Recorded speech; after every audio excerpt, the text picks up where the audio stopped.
کاټلنګ قاسمي سیمې سره تعلق لرونکي ډاکټر حنا عمران د خپل شپه او ورځ مهنت او زیار په بدله کې د بنو میډیکل کالج نه 15 ګولډ میډلز ترلاسه کړي او د خپل ځان سره سره د علاقې نوم هم روښانه کړي.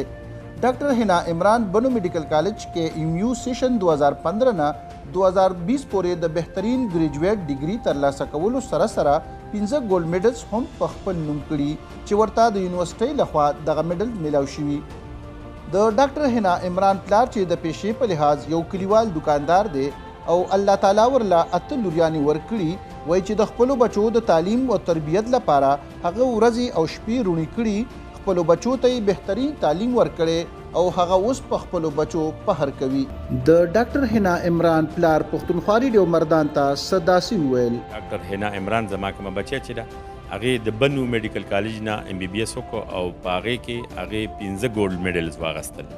دا زما دپاره زما د خاندان دپاره د علاقې دپاره او د پاکستان دپاره د فخر خبره ده. زه پې فخر کوم که موږ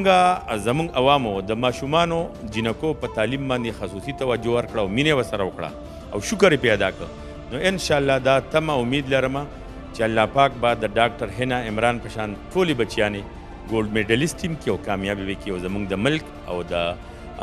د علاقې او د پښتنو نوم به روښانه شي انشاءالله. یقینا چې ډاکټر حنا عمران په 15 ګولډ میډلز ګټلو سره یو ځانګړی مقام ترلاسه کړی او د خپلو والدینو لپاره یې د سرلوړۍ مقام جوړ کړی، نو بل خوا دا خبره هم ثابته کړې چې محنت د چا هم نه ضایع کیږي. امان الله حبیب، پښتونخوا ریډیو مردان.